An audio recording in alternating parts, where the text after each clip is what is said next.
comes and helps me with the camera before we get started every Sunday. One of the things I tell him is focus on this part of me and allow it to wait until I get ready to start. And I thank Fred for his faithfulness, not only to the worship, but also to helping as a, I think we call you a videographer. Do I get a title? You get a title. Sometimes, though, he starts it right when he gets there. And so as I review this, and then we upload it onto the internet. So if you miss a Sunday, you can always go to our YouTube site and watch the sermon as it plays out, good, bad, or indifferent. Somebody says, Pastor, don't you watch these things? Yes, but here's the deal.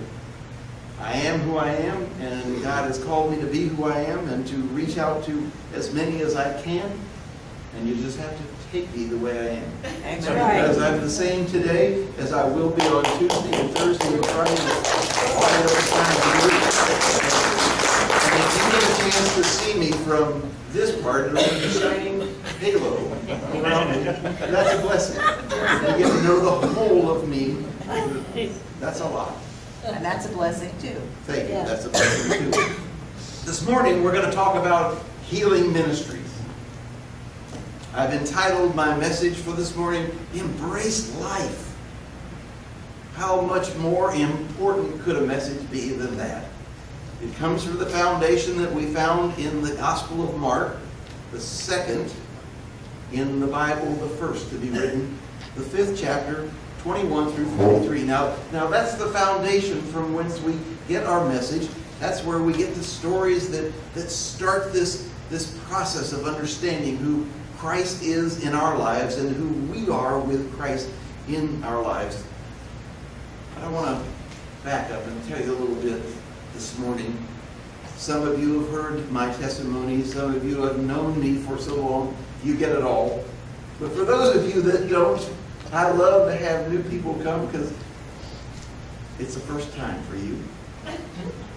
When I first started into the ministry as an ordained pastor, I was assigned several mentors, of which one was a spiritual mentor, one that could not only guide me and comfort me and counsel me, but also one that could help me develop and shape a spiritual ministry. Now, like many pastors who come out of seminary and they're ordained and their first appointment is sometimes an assistant to the senior pastor. And they get practice on preaching Bible. The senior pastor saying, I'll share with you, but once a month. What my prayers were in seminary, because I felt this calling from God, is that I want to plant a new church, that I can reach people for the first time, that I can broadcast the gospel to people, and I can grow this mega church. Now, generally, when you come out of seminary, it's a learning process. But you see, I'm a second career pastor, and I already had the wisdom of the world, a financial background to take care of the business of the church. And I was prepared and ready, and they could see that there was this something inside that they could not explain. Give him a chance. And so, Land O'Lakes, which is kind of North Tampa, they said to me, here's an address. You have 14 acres of land. Down the road a little bit, you have a brand new house. Oh, finish the house, then start the church. Those were the words of the bishop and the board of ordained ministry. Finish the house, build the church. Here's some mentors that if you have questions, you can ask them. And so, my spiritual mentor was Reverend Jack Kelly, one of the sweetest men, one of the sweetest persons I have ever known in my life, filled with the Holy Spirit. He was a pastor first. He was an author. He was a teacher. He put on seminars to talk about spirituality and what God meant to him so that it would impact what God meant to you. 14 acres of land, an unfinished house, an opportunity to reach an entirely new community. It was back when my dad was living, and he said, "We've already been to the place. Come down from Georgia," where I was going to school, where I graduated from Emory. "Come down from Georgia, get on 75, and he told me the exit number, and it's 7.25 miles from that exit.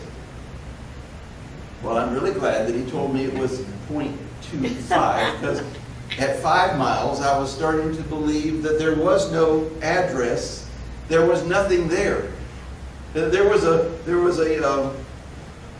Jiffy store, a 7-Eleven convenience store out there.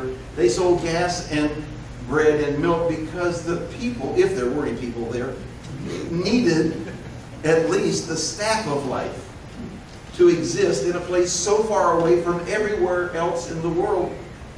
And I said to Candy, "Are you sure about this?" She goes, "You had your chance. You said you were sure, so we're sure." So we get there, and we find that there is a house not finished. There is a piece of land that we share with the Catholic Church. They had 25 acres, we had 14. And eventually there became this shed that was in the back part of this huge Catholic shrine. Today is known as Harvester United Methodist Church, and we did plant that. We found that once we put some lights and fans and furniture in the house and started working on building a faith community, that the task was all laid out for us by Jesus. We rented a little office in a strip shopping center, and it was about a quarter of the size of our sanctuary.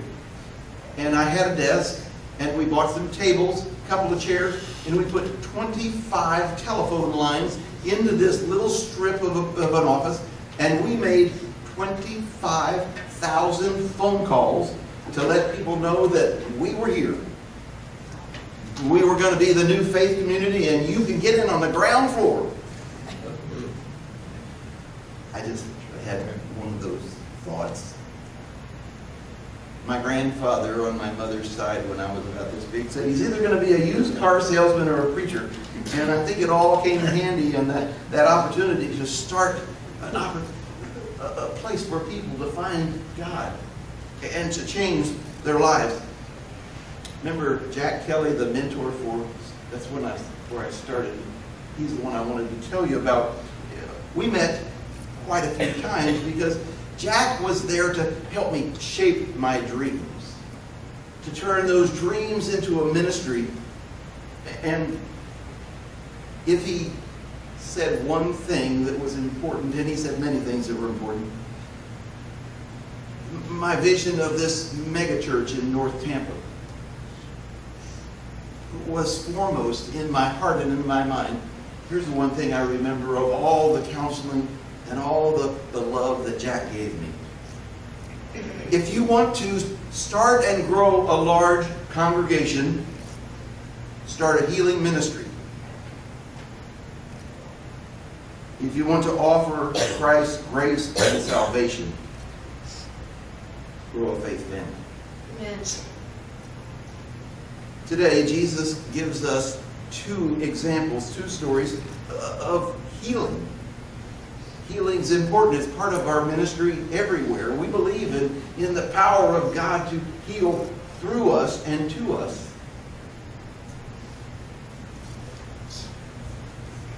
A woman, first one, a woman has a disease, a malady that she's had her whole life. But she also has a plan. Where the world has failed her, she has the faith that Jesus won't. If she could just touch the hem of his garment. And the second story is Jairus, the synagogue leader. He's one of the most important people in town. he heads up as a rabbi the synagogue, the place of worship, the headquarters for all of the Jewish people. And he has a daughter who is dying. Two separate stories, two opportunities for us to learn about the healing powers of God and how we can be guided by the presence of Christ in our lives. Now, Jesus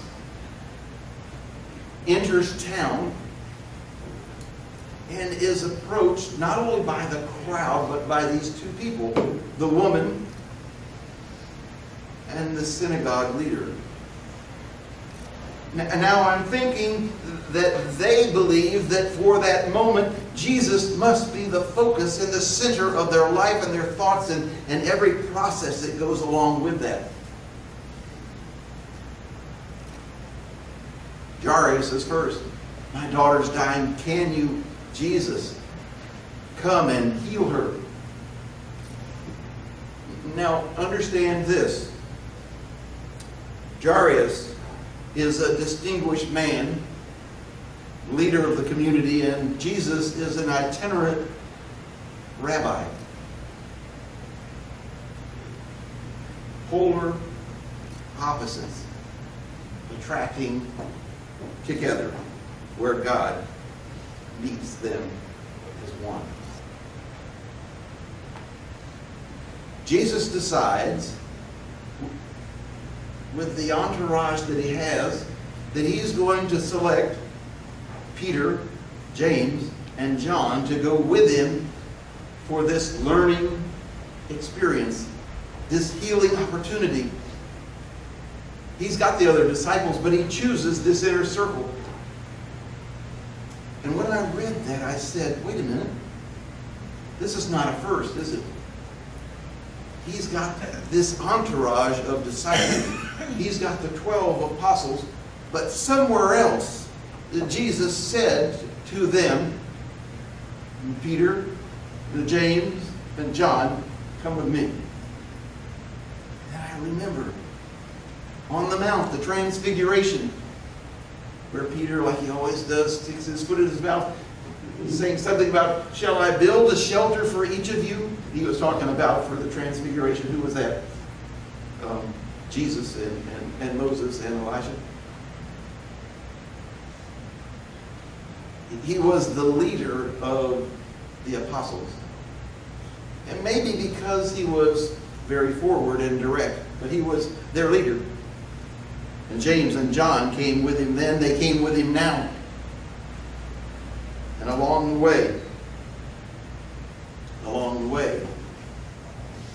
a woman comes up from behind in a crowd of people and touches the hem of Jesus' cloak.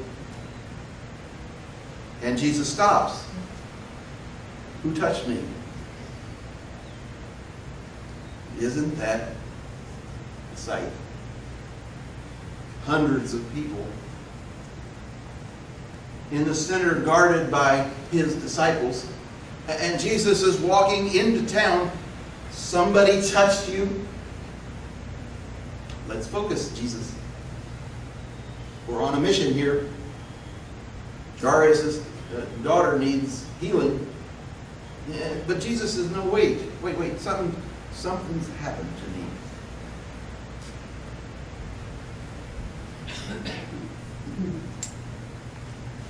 God can tell it better than I. The 5th chapter of Mark, the first written, the second in order. The 21st through the 43rd. I call it Embrace Life. My Bible calls it a dead girl and a sick woman. When Jesus again crossed over by boat to the other side of the lake, now we're talking about the Sea of Galilee here. A large crowd gathered around him. Then one of the synagogue rulers named Jairus came there. Seeing Jesus, he fell at his feet and pleaded earnestly with him. My little daughter is dying. Please come and put your hand on her so that she will be healed and live. And so Jesus went with him. And now a large crowd followed and pressed around him, and a woman there who had been subjected to bleeding for 12 years. She had suffered greatly and had been in the care of many doctors and had spent all the funds that she had. Yet instead of getting better, she grew worse. And when she heard about Jesus, she came up behind him in the crowd and she touched his cloak, because she thought, if I just touch his clothes, I will be healed. And immediately the bleeding stopped, and she felt in her body that she was free from her suffering. At once Jesus realized that power had gone out of him. He turned around in the crowd and asked, "Who touched my clothes?" You see the people crowding against you. His disciples answered, "And yet you can ask, 'Who touched me?'" But Jesus kept looking around to see who had done it. Then the woman, knowing what had happened to her, came and fell at his feet, trembling with fear, and told him the whole truth. He said to her, "Daughter, your faith has healed you."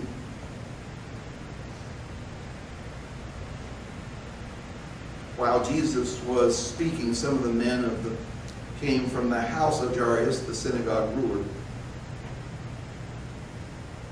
"Your daughter is dead. Why bother the teacher anymore?" Ignoring what they said, Jesus told the synagogue leader, "Don't be afraid, just believe." Don't be afraid, just believe. He did not let anyone follow him except who? Peter, James, and John.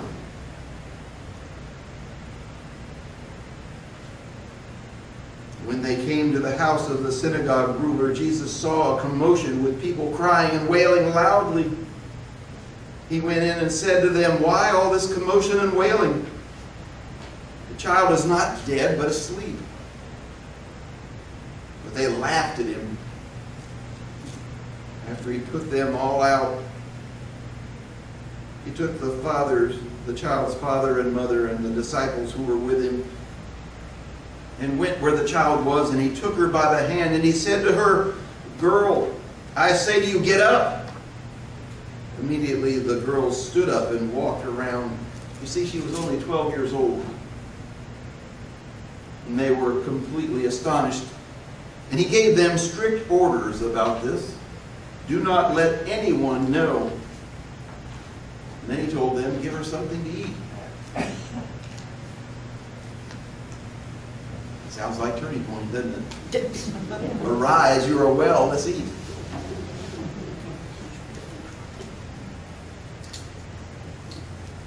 The woman had an incurable condition. The doctors couldn't help her, no matter how much resources she put into that process. And to make the malady even worse, two things affected her life. One is she was not able to go anywhere of worship because she was ritually and ceremonially unclean. And if that was not bad enough, she couldn't do anything socially with other people. She was rejected and not included. In her time, in her culture, in her understanding, in their world, if she were to go and touch Jesus, she would render him unclean as well. Have you ever had fear stop you from doing something that you thought was right? Fear gripping at the inside of you, keeping you from reaching out, when you know that reaching out will bring salvation, will bring a difference in your life. Fear stops so many opportunities. It's just wrong. Have you ever allowed your truth, your story, your situation, your personal life to keep you from God? Sometimes we think, well, I'm just one, and there are billions of people. my problem's too small. Have you ever thought that God already knows everything about me? It's probably not meant for me to be changed. Well, yes, let me put this to rest right now. God does know everything you say, everything you do, and what's coming up. But nothing you have is too small for God to handle. When I first read this passage, when I first read about this, I had the impression when I read it that when Jesus turned around that he was either mad or disturbed or maybe even a little angry. But Jesus was not angry. You see, Jesus stopped, paused, and asked because he saw this as an opportunity for a teaching about faith healing. He knew of the faith of this woman. He knew that to share that situation with others would allow them to be empowered by the situation. You know, words kind of guide our ministry, don't they? Can you think of words that are strong and that bring the body of Christ alive and well? So many times you probably are so tired of hearing me say, go empower. Empowerment is a wonderful word. It's strong and courageous. How many times do I tell you? Go bold into the world. With Christ in our hearts, we don't have to be mousy. Go with eagerness. Go with hope. Understand that God's grace is with you. I tell you stuff like that all the time. Powerful words for a powerful teaching. And that's where Jesus was. What were the powerful words that Jairus said to Jesus as he got out of the boat on the shore of the Sea of Galilee? My daughter is dying, please come. He had words and feelings of fear and pain and suffering, anxiety, and he was even angry.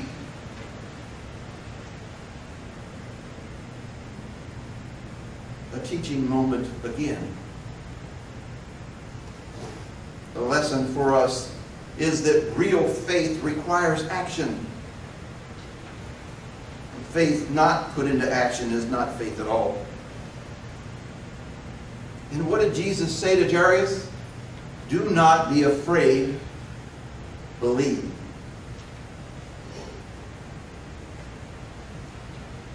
Jairus already knew that his daughter was in a life-threatening situation, and he was anxious for Jesus to hurry to his house. Now we're stopped, right? In the middle of town, in the busy intersection with all these people around, and some woman has stopped Jesus from getting to his dying daughter. Here's the gospel according to Pastor Ken. I think Jairus was saying, if I just had a helicopter, I could put Jesus in there, lift him above the crowds, take him to my house, my daughter would be healed. No, he's walking and the crowd's around him, and he stops because there's this woman that needed a healing too.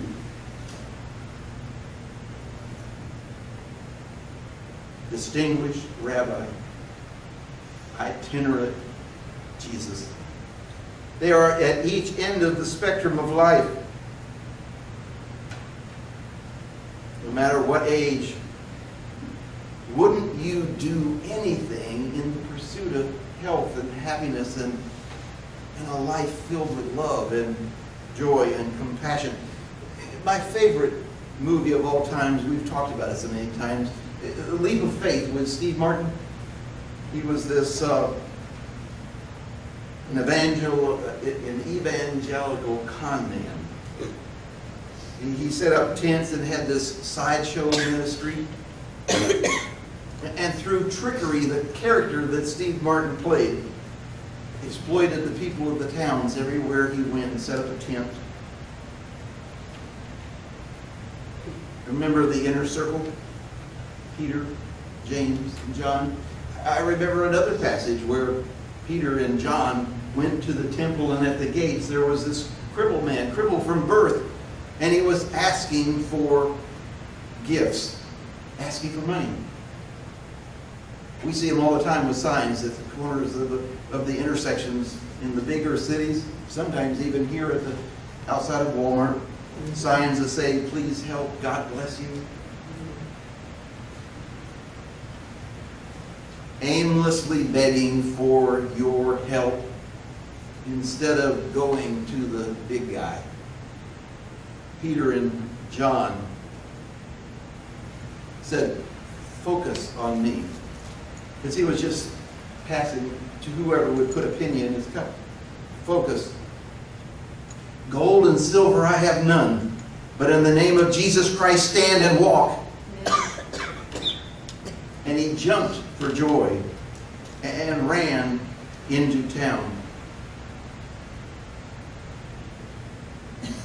Jairus had this overload of faith that Jesus could heal his daughter. And then when they reached his house, walking to the street, up the driveway, are these mourners and moaners already there, already weeping and wailing. You know they did that for a business.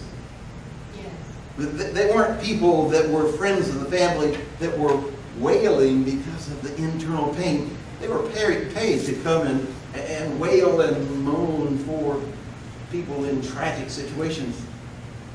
Two things happened. One is when Jesus said, "Just the family and my two guys are coming in with me," Jesus is saying to them, "She's asleep," which contradicted their statement, "She is dead." And the other thing is, they then went inside to be with the daughter who had found death's door.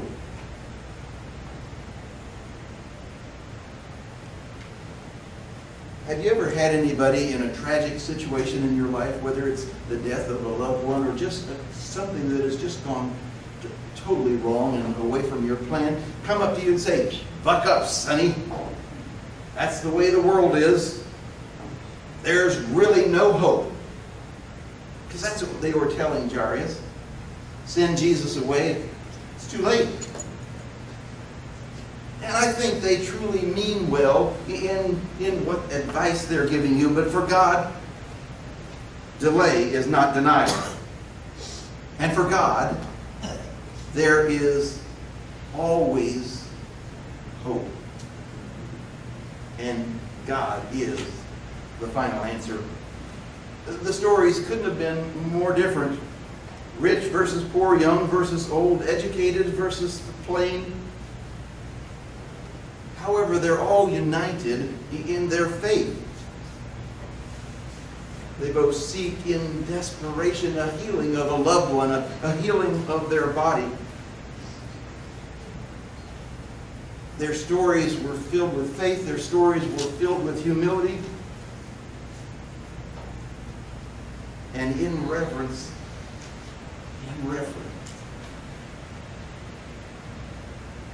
Jesus could, and Jesus did. You know, people take statistics on all things in life. The one thing they say to us is that in the lifetime of an average person in this country, you spend 49 hours in the presence of a doctor. And you can imagine how many visits that is, because when I'm with my doctor, he sits there for about 32 seconds and says, "Okay, take your pills, I'm going." 49 hours we spend with a doctor, and the sad part is we spend 64 hours in our life waiting for that moment of wisdom. Jairus was delayed by the woman's healing, but it did turn out to be worth the wait. Both desperately seeking healing, what they each thought was not just another remedy that they were seeking. They were looking in their faith to a divine intervention